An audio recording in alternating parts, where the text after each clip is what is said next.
timnas Indonesia bisa melangkah di Piala AFF besok?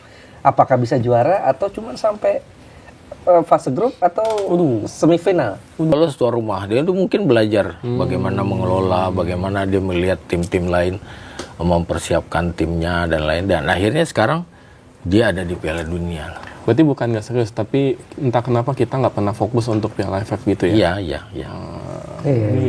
Lumayan rumit juga nih kalau nggak pernah fokus nih. Iya, kalau kita lihat tim kita yang sekarang. Karena dianggap turnamen ciki-ciki katanya ya. Ciki kan kalau kita nggak pernah ngerasain juga. Iya. Penasaran juga. Iya. Nah, kalau kita ngelihat komposisi skuad, John Herdman sebagai pelatih, tapi baru 4 kali dia pegang tim, masih istilahnya masih ngeraba-raba lah ya. Iya. Kemudian pemain yang dipanggil ada 50 ya, 11 pemain Persib termasuk Teja Pakualam. Akhirnya dipanggil. Kiper kemungkinan ada Teja, ada Cahya ya. Ada Cahya Supriyadi, ada Nadeo ya. Kemudian ada Justin Hapner juga dipanggil ya. Walaupun kita nggak tahu apakah dapat izin klub atau tidak. Ada nama Orad Mangun juga. Iya, Orad Mangun kan udah Persib. Iya, makanya. Udah Persib, jadi relatif hampir pasti bisa dipanggil. Ini pemain yang ada di kompetisi lokal lah. Iya, di kompetisi lokal. Ya artinya dengan skuad ini kan harusnya skuad mewah nih, Coach. Juara nggak sih ini? Pede nggak sih kita? Kalau dari persentase nih berapa persen bakal juara AFF? Atau terlalu berlebihan kalau kita targetin John Herdman harus bawa pulang Piala AFF. Baru 4 kali loh, Coach. Coba lihat di 4 pertandingan yang dilakukan oleh John Herdman. Itu pemain lokalnya ada berapa orang yang main sih? Iya. Di pertandingan terakhirnya 2. Artinya ketergantungan ke pemain diasporanya masih besar. Betul. Sementara skuad sekarang bukan semuanya diaspora bisa hadir. Ini ujian buat John Herdman. Kalau kamu pakai produk lokal bisa nggak kan gitu. Karena terakhir ini statementnya keluar dari dia juga kan, bahwa ternyata dia juga mengalami kesulitan mengcoaching pemain Indonesia. Artinya itu tantangan buat John Herdman. Ketika dia mau tanda tangan kontrak, pasti dia tahu dong bahwa Indonesia ini ada di ranking berapa, masalahnya apa, geografis dan segala macam. Dan pasti dia juga udah dengar kenapa pelatih sebelumnya nggak sukses.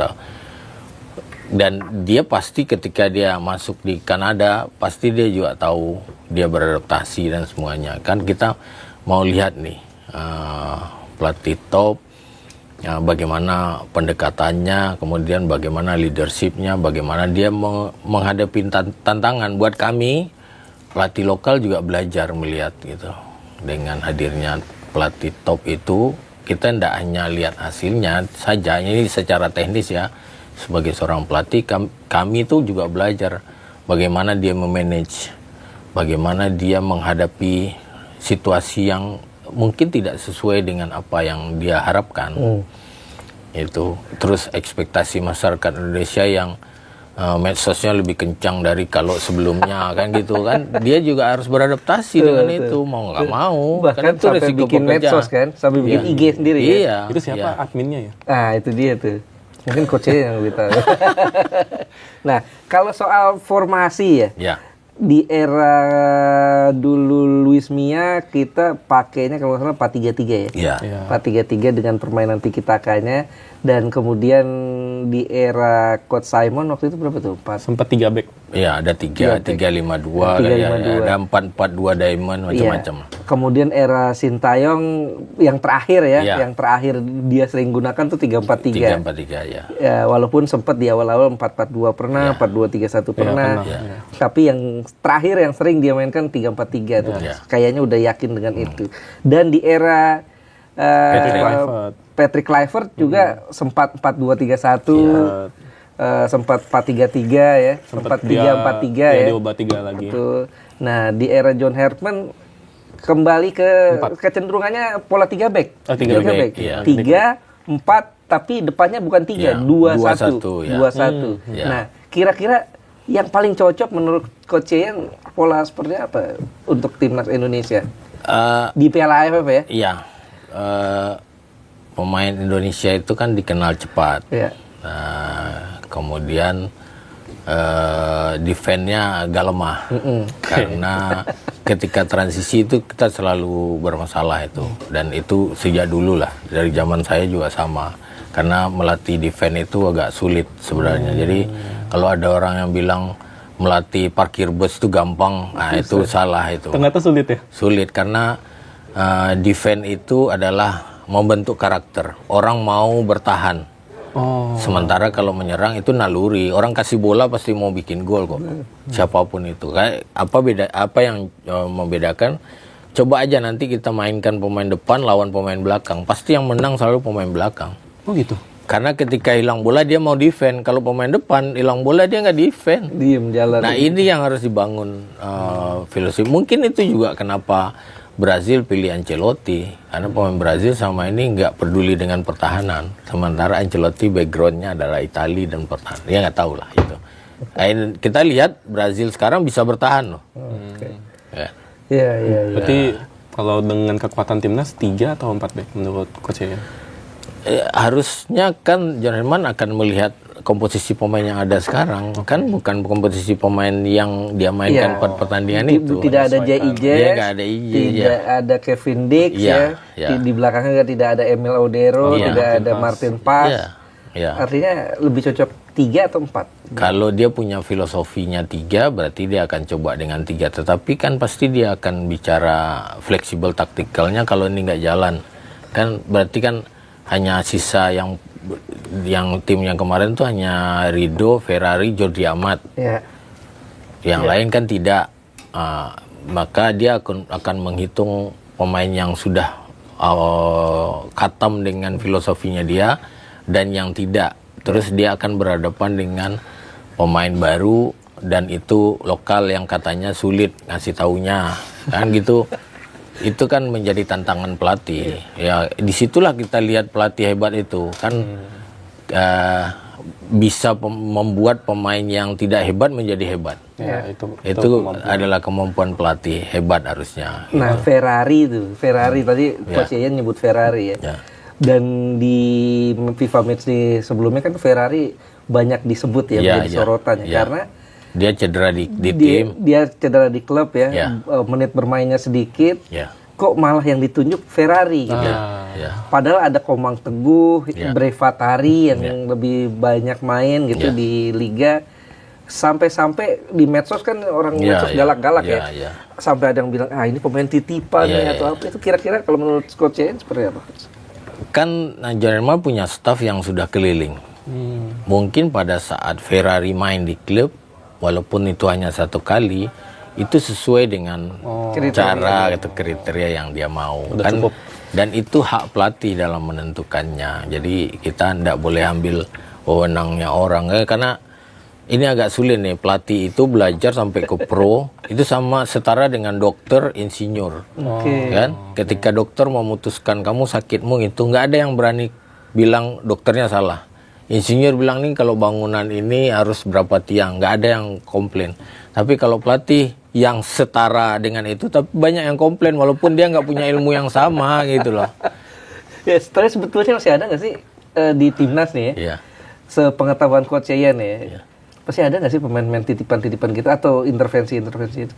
Sejauh ini saya tidak melihat itu karena pemain titipan itu gampang kelihatan di sepak bola. Kan ketika game kelihatan, lu ini siapa yang pilih nih kan gitu kan. Nggak bisa kayak di kantor, kamu di belakang aja ya biar nggak kelihatan. Nggak bisa. Kalau di sepak bola, kalaupun ada itu akan tereliminir dengan sendirinya walaupun dia masuk di awal. Kan kalaupun dia masuk di awal, adalah beberapa pemain kok dia bisa masuk kan. Tapi ketika dalam bermain kan itu kelihatan. Paling gampang itu kan kita pelatih dalam melakukan seleksi awal itu game. Game. Kenapa game? Kita bisa lihat ini pemain bisa main atau tidak kan gitu aja, simple kok. Kalau saya mau seleksi kemana gitu ada ribuan orang, oke game 20 menit aja. Itu ketahuan ya? Ketahuan. Berarti sepengalaman Coach Yayan Tumena dari 96 membela timnas sampai sekarang tidak ada pemain titipan di timnas Indonesia ya? Saya enggak pernah merasa ada yang seperti itu ya, tapi nggak tahu kan orang punya persepsi dan pandangan masing-masing kan, dan saya tidak pernah ada dalam posisi menerima titipan apa segala macam, jadi nggak tahu saya. Selama ini saya nggak melihat, dan kalaupun itu ada seleksi misalnya dalam jumlah besar. terus memang ada salah satu yang ternyata kualitasnya nggak baik, itu wajar saja karena mungkin pada saat si pelatih tidak bisa melihat ke satu tempat, kan dia mesti berbicara dengan pelatih klub di mana di sana. Coba Coach Indra juga biasa begitu kok, dia minta masukan dari pelatih klub siapa kira-kira yang bisa dinominasi untuk seleksi ke tim saya. Kan karena kita geografisnya kepulauan sulit untuk menjangkaunya kan. Misalnya kalau harus ke Papua, ke Ternate, sulit, ke Aceh ya, maka perlu tim scouting yang besar sebenarnya. Karena kalau mau scouting itu kan perlu orang yang dekat dengan di mana itu pemain bermain. Oke, mungkin pertanyaan terakhir kali ya. Ya. Kira-kira dengan skuad yang ada 50 pemain yang dipanggil, kira-kira sejauh mana timnas Indonesia bisa melangkah di Piala AFF besok? Apakah bisa juara atau cuma sampai fase grup atau semifinal?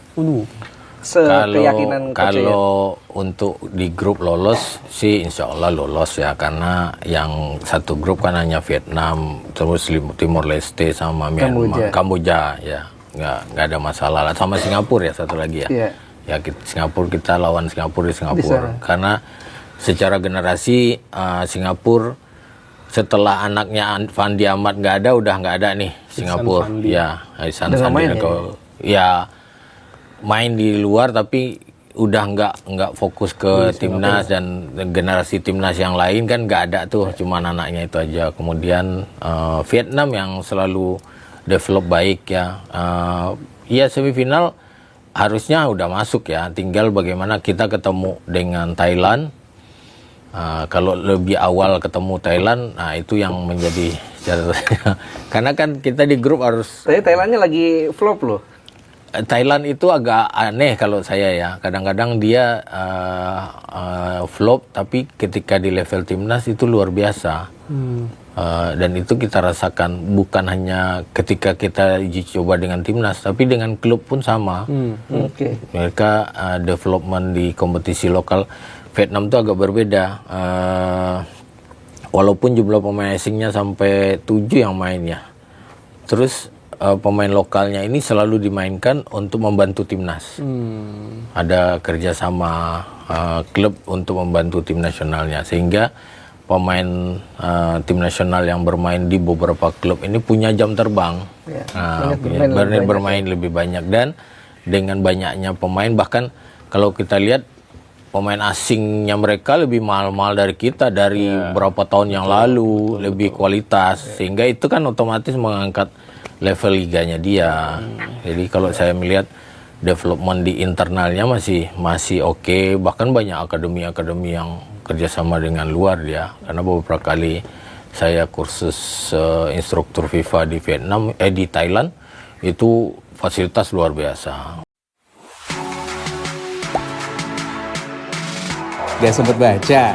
Dengerin aja, klik icon text to speech di okezone.com.